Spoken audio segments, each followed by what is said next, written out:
Welcome to Tucson's Future, brought to you by Nova Home Loans. I am your host, Edmund Marquez.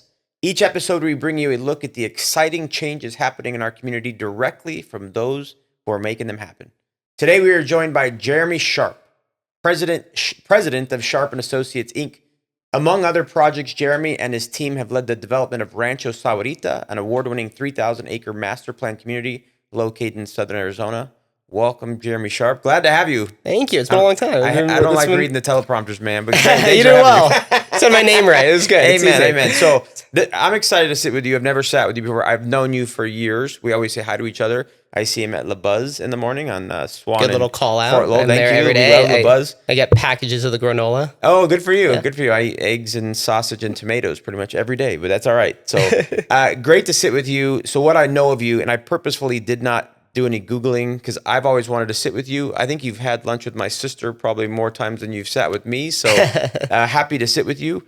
So I know, this is what I know. I know that your dad, Bob Sharpe, created Rancho Sahuarita. What year? He acquired in 93. In 93. So from what I saw from a Tucsonan's perspective was a developer created almost a city. I know it's a community, but it kind of put Sahuarita on the map because Sahuarita previously was just kind of ranches and desert for the most part. I mean, you can correct me if anything I'm wrong. I'm just going from the Tucsonan's perspective, but he basically had the guts to go, or the bolas to go create a community out south of Tucson, which has boomed. So tell me how that came to fruition. I'm curious. Yeah, so my dad came to Arizona in the late 70s, went to U of A for law school, went to ASU and NAU also. Ooh. I know. All right. He tried to cover it all. Whoa. But he came here and really just started buying up and selling land. Back then in the 80s, it was kind of the Wild West out here. And he at one point, I would say owned most of the major corners throughout the county. Wow. And you just trade it with the other developers at the time. And he was a land speculator. So he'd buy it, entitle a little bit, and then sell it. Wow. And then over time, started getting into neighborhood development. I mean, my dad's dream was always to create a better life for people. He always wanted to build neighborhoods where kids could ride their bikes on sidewalks, under tree-lined streets that would be safe. And so it started with small communities up in the northern part of Tucson. And like what? Would I know most of Sunrise and Kolb. Oh, so wow. Okay.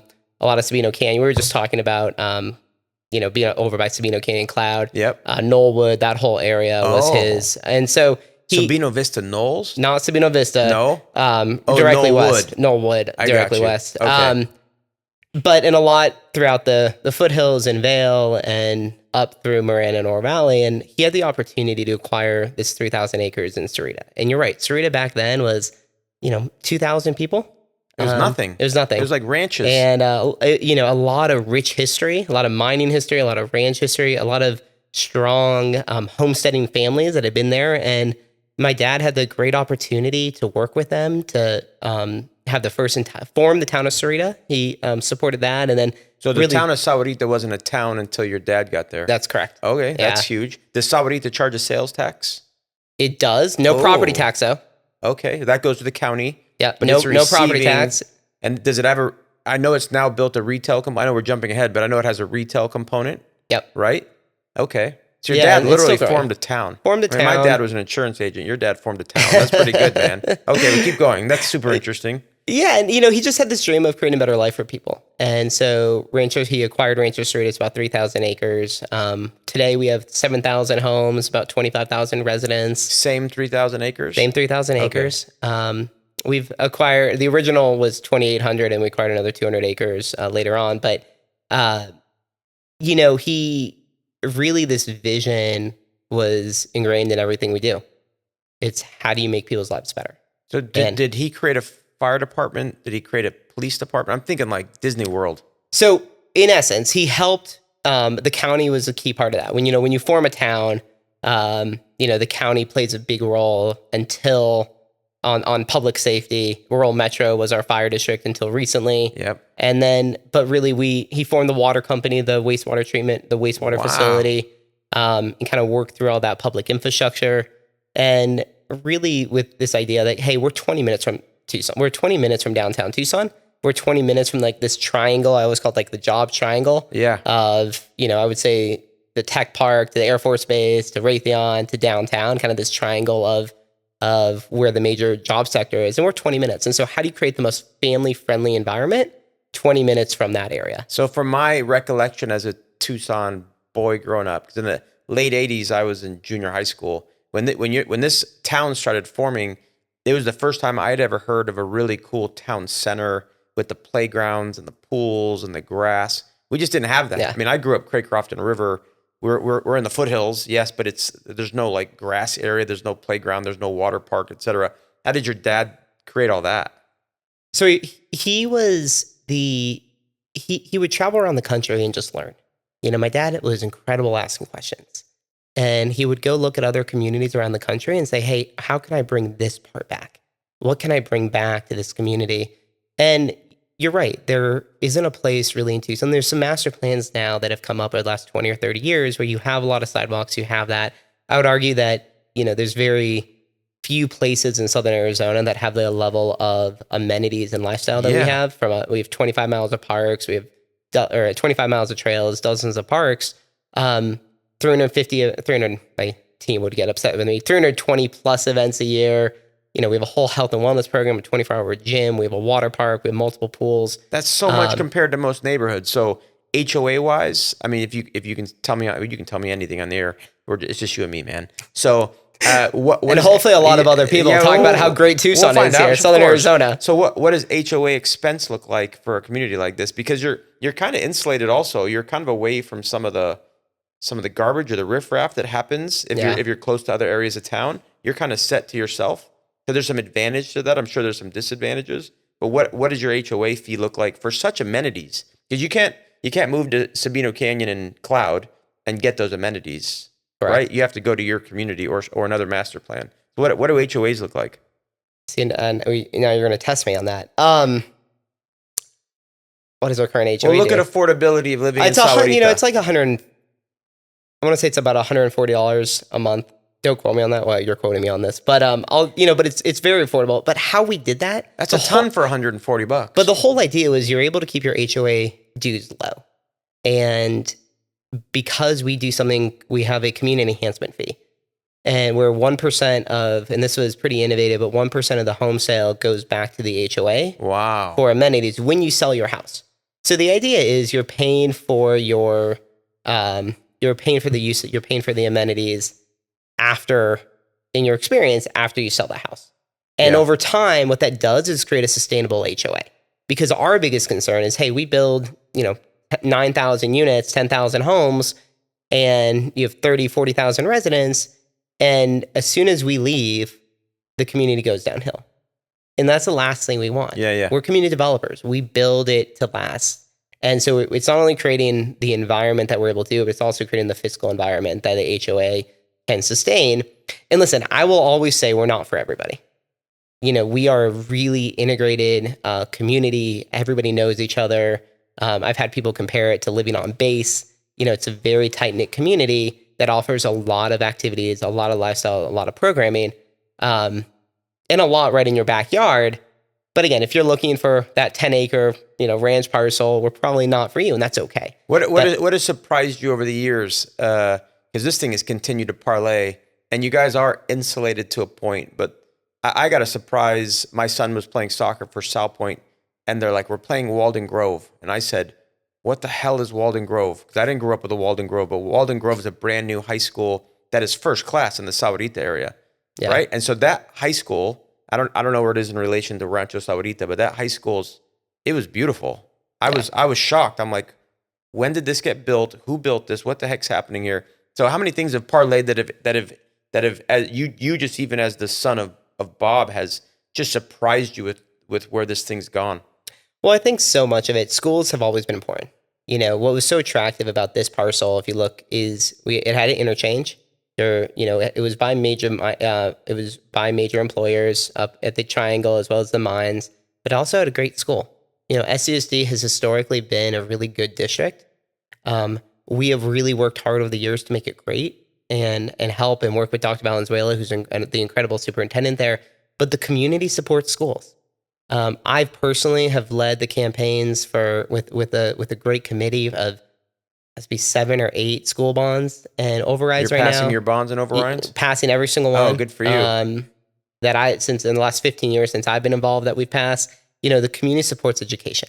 And that, I think, separates great schools, make great communities. And I think that's a message, and you see it in the infrastructure. And listen, public education is tough right now. If you have Manny come on or any other superintendent, managing through public education is tough. And he is doing a great job in bringing and working with JTED and working with other partners through grants and other aspects to bring top-rated AP programs, top-rated programs. Great, they have a great ROTC, great sports, great music. But how do you continue that? And you continue it by the community supporting schools. But a big part of it is recognizing that we're a part of the greater region. And this has always been, I've been involved in Sun Corridor in the chamber for a decade or two. And part of the reason we've always supported it, historically, we've been a residential developer. Our bread and butter is building great communities. That is what we do. We have a 300-acre town center that we're developing out. It's our commercial town center right on the interchange. You're segueing perfect for me then. Well, we'll segue a little bit, but I think what's important is from a region, and I think you leaned into it a little bit, like depending on where you live, there are parts of this community, parts of this region that are not necessarily what you want to show off when you have prospective employers or prospective employees coming to town.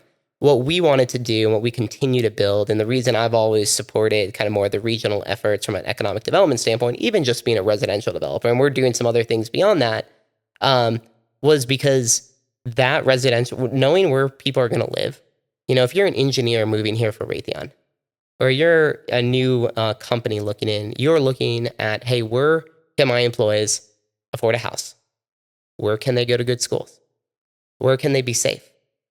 And we wanted to be at the table and always want to be at the table and say, hey, this is a shining example of a community, 20 minutes, from, you're welcome to come locate in Sahuarita, I should say, for Tom Murphy, the mayor, who is always saying Sahuarita is open for business. But even if you're not locating in Sahuarita or on the I-19 corridor, we're 20 minutes. It took me 25 minutes to drive down here from my office to where we're filming today. Yeah, you've built a Mayberry south of Tucson. And I think the two Mayberries that are happening are Vail and Sahuarita. Correct. And one thing that I realized from Sahuarita is I have a friend that owns a business in Green Valley.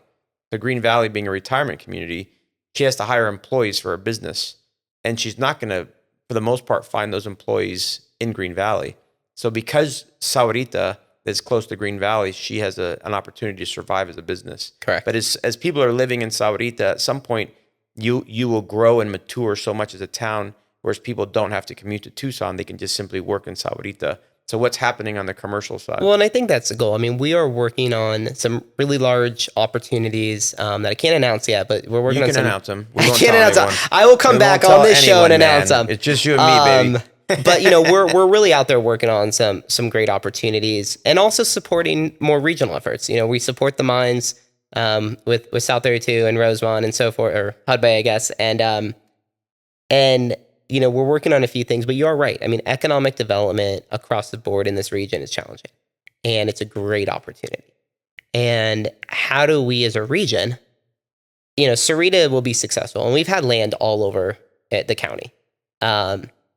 And our kind of focus out there, our focus is Sahuarita. And Sahuarita is an incredible pro-business, pro-growth community. And I would say common sense. Shane, the town manager there, is a common sense leader. Do you have the commercially zoned land? Can you expand? Yeah, I have 300 acres of fully commercial. Come open a Nova there. I don't own Nova, but I'm happy to. Oh, right, you don't. If I owned Nova, I wouldn't be on this podcast That's right now, true. man. I wouldn't even be in Tucson. I'd be on a boat somewhere. I'm gonna have Tom come open a Nova down there. So I have a selfish question for you. So I'm continually asked if I had a dream for Tucson, what would my dream be? And my dream would be that we said yes more often, that we said yes to opportunities and we were more competitive as a city. Because when I look at what's happening up north, whether it's Glendale, Scottsdale, Tempe, you name it, they're all competing with each other. They're trying to bring business in, and we as a city are continually, in our own ways, pushing business away. So do you have an advantage at Sahuarita where you can have the yes mentality and say yes to business and organizations and opportunities that the city of Tucson is saying no to? Can you bring them to Sahuarita? Because Vail, if you look at around us, whether you're Marana, Oro Valley, Vail, Sahuarita, which is on the map, right? They have an opportunity to grow and to prosper as we continue to say no as the city of Tucson. Do you have an opportunity to play there? I think it's important to frame the question differently. We can't, the region, the answer is yes. First and foremost, the answer is yes. To qualify it though, we can't be successful without each other. Oh, I agree. And so to qualify that, last week I was in LA meeting with a number of business leaders from around the world, and I cannot tell you the amount of people who came up to me as we were talking about different opportunities we're working on. And these are people in businesses that want to invest, that want to grow, specific industries that want to come to Southern Arizona and Arizona. And they hear about some of our recent activities and being kind of a no community and no region. Yeah. And so we start in a deficit. Yeah, that's my point. And I think, and it doesn't matter that I'm in Sahuarita, that our main holdings are in Sahuarita. It doesn't matter that, I work throughout the entire region. It doesn't matter that, hey, it's not in maybe the city of Tucson, which is less business friendly today, because we're all affected by that dialogue and that mentality. Yeah. And so the answer is yes. I think there's a lot that we can do. So in Sahuarita, within our town center, for example, I think it starts with a very it's not even pro business. I think pro growth and pro economic and social opportunity town council and town staff, where they want to work with responsible developers who care about the community. And if those developers come in, they're going to keep working with you, and they want growth. That being said, I know I was on the phone with somebody yesterday, and I lost, and I can't even get through the door beyond this initial conversation because of this perception that's out there. Yeah. And so I think the question is, are we committed as a region, and how do we get committed as a region to keep reinvesting? Because it does affect everybody. And that is really what we're working towards is, hey, if you want us to keep investing and being here, how do we engage? How do we create more common sense leadership? How do we get into a place where we can build economic growth for the benefit of the community? Well, it's the nooks and crannies. So if I'm in Chicago, I'm in New York, I'm in Tampa Bay, wherever. If they ask me where I'm from, I don't say Marana, I don't say Oro Valley, I don't say Vail, I don't say Sahuarita, I say I'm from Tucson. And if Tucson, our own city, continually gets in the paper for saying no to opportunities, right, it's going to affect us. However, I'm the past chairman of the chamber. I'm on the Chamber of Southern Arizona's board. I'm the vice chair of Rio Nuevo. I'm on SALC's board, et cetera. We have to find our nooks and crannies and find our ways to still be competitive, despite the fact that the main city, the main hub, has been having a no mentality lately. But we have to continue to find that route so that we can win and we can be competitive still. Well, I think you got to keep being optimistic, right? For sure. It just, it's tough. Listen, we lost a deal during some of the most recent, I would say, challenges that were out in the public. We lost an opportunity. I had investors call me who are investing from out of state into this region and say, what is going on? Is it safe to keep investing? Should we be focused elsewhere? And those aren't calls that you want when you're putting everything you have on the line and you're risking a lot. We have 150 employees, 200 employees, almost seasonal. If you had some seasonal in there, and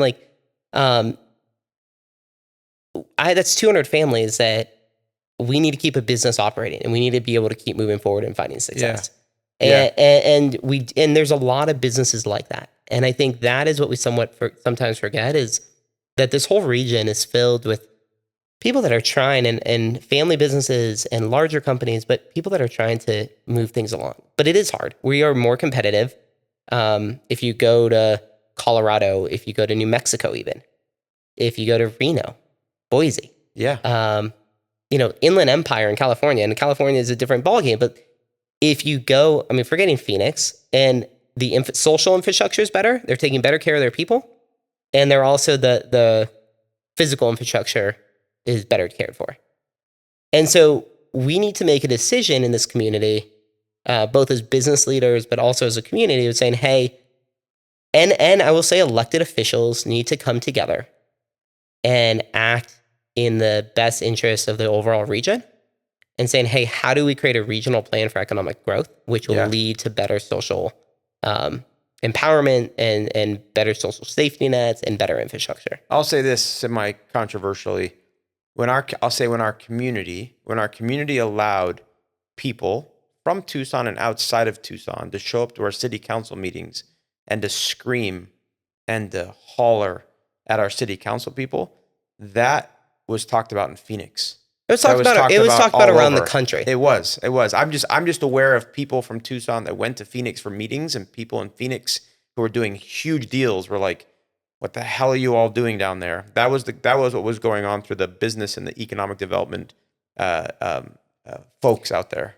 Well, what we try to do. Listen, there are going to be people that disagree. I'm a developer, right? I mean, my father passed away 6 years ago, right, from glioblastoma, and during that, the previous 5 years before that, we went through a transition. I'd been working with our company, but listen, I grew up in the business. I'm a developer.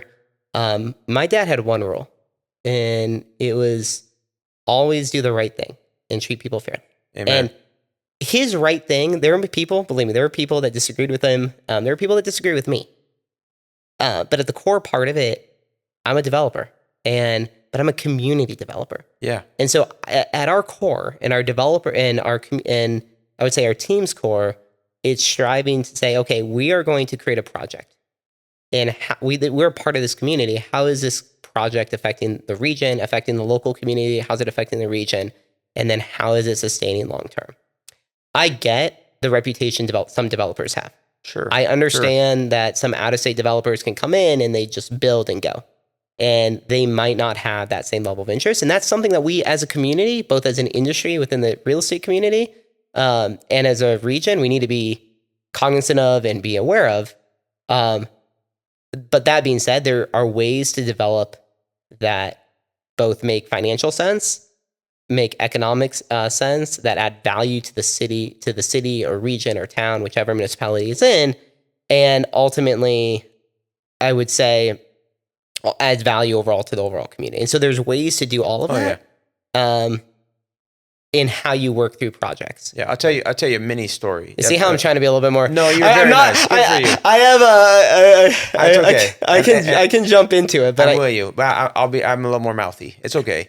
So I'll tell you a little mini story. So we at Rio Nuevo did an intergovernmental agreement with City of Tucson and the RTA, and we got, I'm forgetting the number, like 50 properties down Broadway as Broadway was being expanded, and we're gonna develop these 4 areas, and they touch neighborhoods, and that can be super touchy in Tucson, right? You have the cave people, Citizens Against Virtually Everything. You have the NIMBYs, Not in My Backyards, right? And we're like, oh my gosh, we're gonna develop this. So we thought we can't do like some of the previous developers that have come from out of town and just, like you said, build and go, and that's it, right? This is our community. I'm born and raised here. I say Tucson's one big high school hallway. You and I are kids of the high school hallway, right? So we hired a company called Project for Public Spaces out of New York. They came in and they did like 30 interviews, 30 meetings with the neighborhoods, to the point where, fast forward, the very last day of their interviews, they did so many. Jenny Cox and I went to dinner with the guy that was leading the group, and his retina came out of his eye. He was so freaking tired. He couldn't even get on an airplane because his retina popped out. I don't know what the hell that is, but retina popped out. So I asked him, he's like, I gotta go to sleep. I'm so tired. I said, do me a favor and just give me the bottom line of what happened with all the neighborhoods and the Rio Nuevo projects. And he said, we did like 30 meetings, and what we found out in the end is the neighborhoods want nice stuff too. They just simply want to have a voice.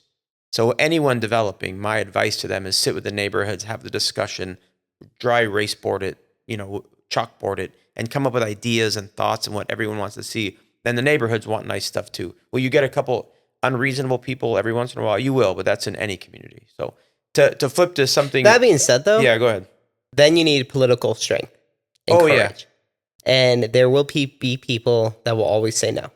Of course. And you need elected officials and public officials that can recognize kind of the greater good and the strategy and say, okay, we understand and we appreciate that you may not like this, but we need to make the decision for the betterment of the community. Ooh, that's such a powerful line you just said, because you said 2 words that matter, which we don't see a lot of the time, which is greater good.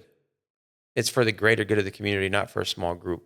And I realize that's our opinion of what the greater good is, but Sure. like to some extent, I mean, we're going to start losing more and more opportunities here. Our growth rate, I was just looking at our growth rate today compared to where it was in the 90s. I think we're at like 5 or 7% population growth in the 90s.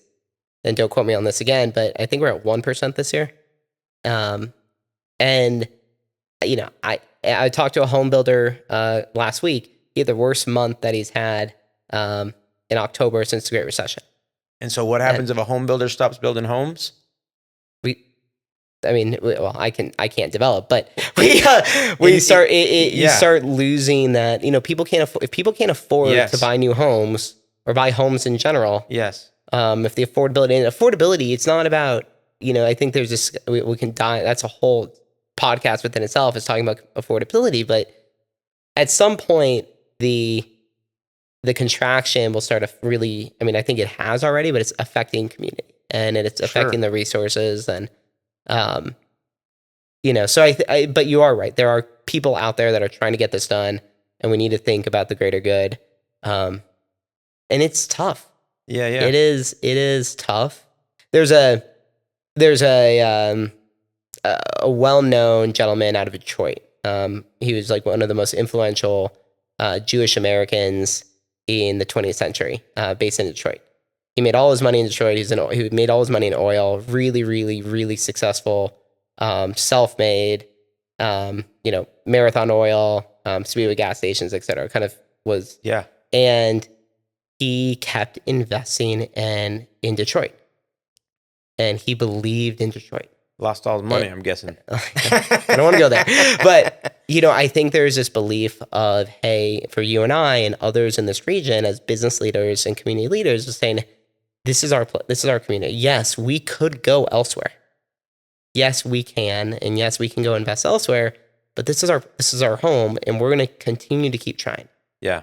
You know, that being said, both of our businesses rely on other people. They rely on you know, mine rely on investors, yours relies on clients, but it all relies on people having some form of capital, you know, and capitalism of some level. And we need to have that here. We need to be able to have the movement of cash and the movement of capital, movement of business services to be successful as a region. That's how our cities make money from taxes. You know, whether it's property tax or sales tax or whatever it is, it's through services. It's through taxing services and property, et cetera. Amen. Saying yes to certain deals will increase your tax income. Yeah. This has been great. I could talk to you for another hour. Maybe we'll have to do a part 2 at some point. You're fantastic. Thank you for all you're doing in our community. Thank you for everything that you're building in Sahuarita. I'm sure there's tons of other deals that you're working on, which we didn't even talk about. But yeah, greater good perspective. Say yes to more opportunities and more deals here in Tucson so we can continue to prosper. But this is fantastic. So I love it. Thank you. Let's do it again. Yeah. Thank you for watching Tucson Future, brought to you by Nova Home Loans. Subscribe on YouTube, listen on Spotify, reach out to novahomeloans.com. Until next time, go out and enjoy our fabulous community. And thank you again, Jeremy Sharpe. Thank you.